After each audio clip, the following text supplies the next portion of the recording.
speaker about your request that he stop the investigation?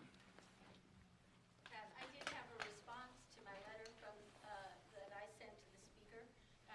I do not believe that he answered some of my questions. In particular, I had some very significant questions about what the process would be. As I mentioned in my remarks, I think this was a sneak attempt. While the press was informed, even as the motion was being made on the floor, Representative Brunelle was not. A hearing, as it is noticed in the calendar, is scheduled for this Thursday. And to my knowledge, Representative Brunelle, and I know certainly I have not received any information about who the committee will be hearing from on Thursday or what kinds of actions will take place. I definitely did not get the impression from that letter that there was any intent for this to end. But so that's the sum of your communication with the speaker. There hasn't been any efforts to, I mean, one criticism that he made in the wake of the letter was, I think he said something to the effect of, we're not going to engage in a letter writing campaign, we're not going to engage in a media circus. Has there been an effort to, reach out orally, in private to sort of smooth this in any way? I actually had an appointment scheduled with the speaker last Thursday. It was canceled. I asked to have it rescheduled. I am still waiting for that appointment. And Josh, I do want to point out too, usually when someone says, I don't want this to turn into a media circus, it's because they've started a media circus that's gotten out of their control.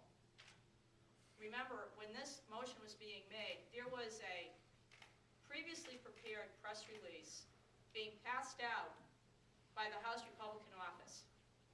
They had a press release. They knew this was happening. They were prepared. They had a press release that they passed out. That was the creation of the media attention to this matter. It wasn't anything that any of the Democrats did. It was an action by the Republican majority with a press release from the Republican majority office, followed up almost immediately, I should note, by a press release from the New Hampshire Republican Party. And then, on Friday, when Speaker O'Brien issued a press statement saying, I don't want this to be a media circus, he then issued a letter to Terry Norelli that he then released to the press. So you can tell me what your thoughts are as to the seriousness of Speaker O'Brien's concerns about media attention. I think, as I said, it is because the media attention he created has turned around and is not shining favorably on him. Representative Norelli, in your letter you mentioned that this could potentially go up to the court. Under what circumstance do you think it will go to the court? Well, I think that Kathy Sullivan has certainly outlined that there is no constitutional basis for these actions.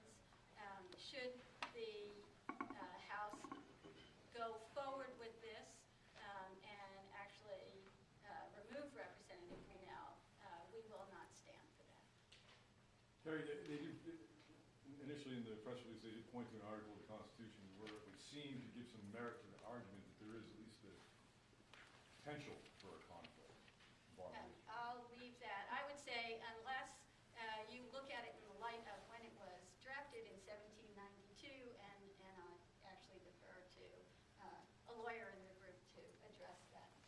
Yeah, I mean, basically, there's 2 points on this, probably more than 2 points, but I'll try to stick with 2. The first point is the motion that was made questioned Representative Brunelle's qualifications. The qualifications section of the Constitution are contained, and I believe it's Article 14, and they refer to residency and how long you've been an inhabitant of the state, and does not in any way refer to the provisions of Article 7, which is not a qualifications section. And so what they have done is they are trying to take a square peg and pound it into a round hole. But this is not an issue of qualifications. And so when they passed this motion to question his qualifications, that was just totally incorrect and has no constitutional basis.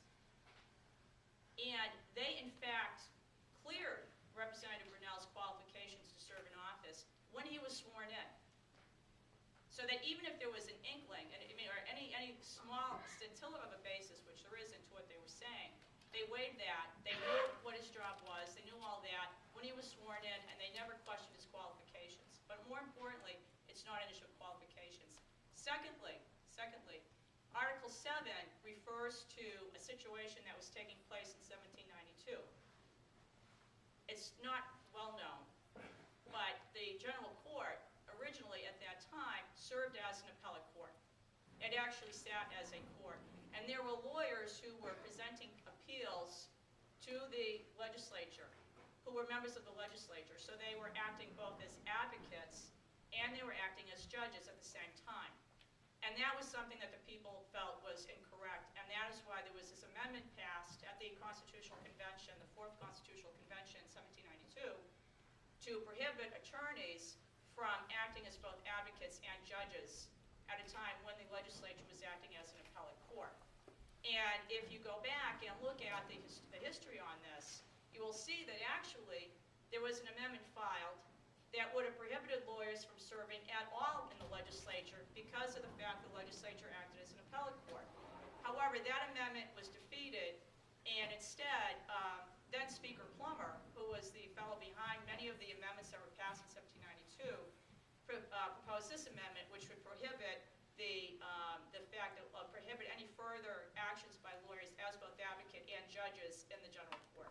So if you look at both the plain language of the article, plus you look at the history, which I have, and this is not just me talking, I have spoken to two of the leading constitutional authorities in the state of New Hampshire on the New Hampshire Constitution, and when I told them about this last week, they immediately started handing me copies of articles and saying, go look here, go look there, because this is ridiculous what is being done here. It's obvious that the speaker and also the members of his leadership team, such as Representative Griazzo, Representative Betancourt, Representative Mirsky, are making a major mistake here that is not based in any way on what is actually contained in the Constitution.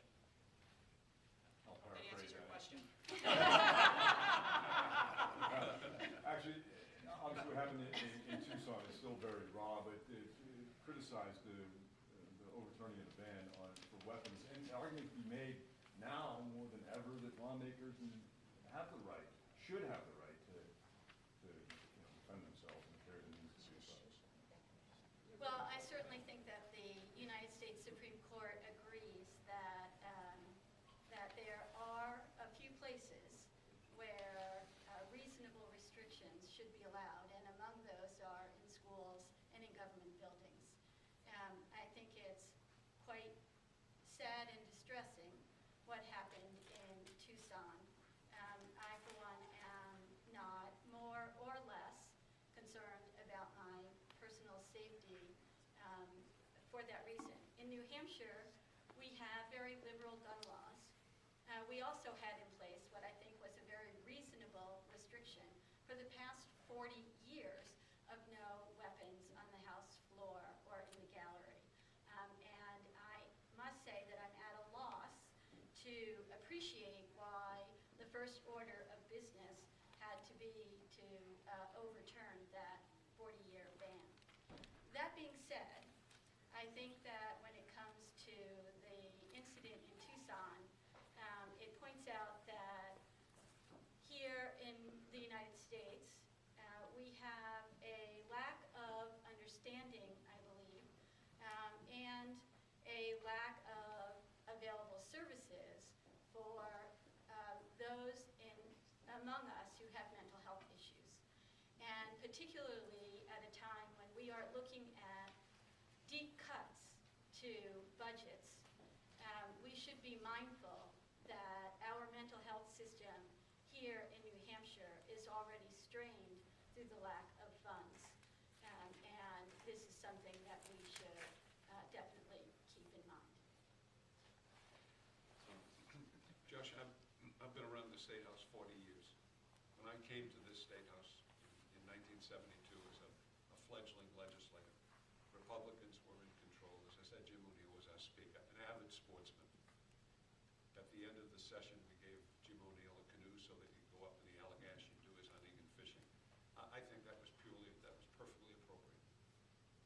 Guns on the chamber floor. Now, I'm not a member of the House, but I have been a member of the House.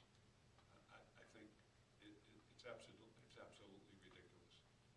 Why do you need weapons on the floor of the House of Representatives? Why do you need guns around this State House? It's a safe, secure place. fourth graders come here. In this tragedy in Arizona, a 9-year-old child was killed.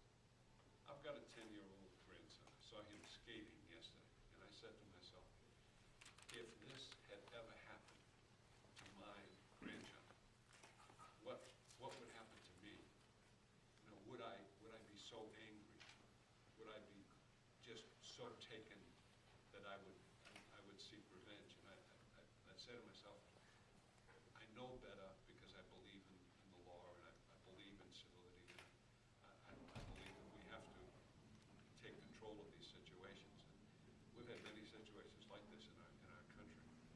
But when the speaker said, and I really don't know the speaker that well, but when he said that the country would be safer if everybody carried a condom, I thought that was totally inappropriate.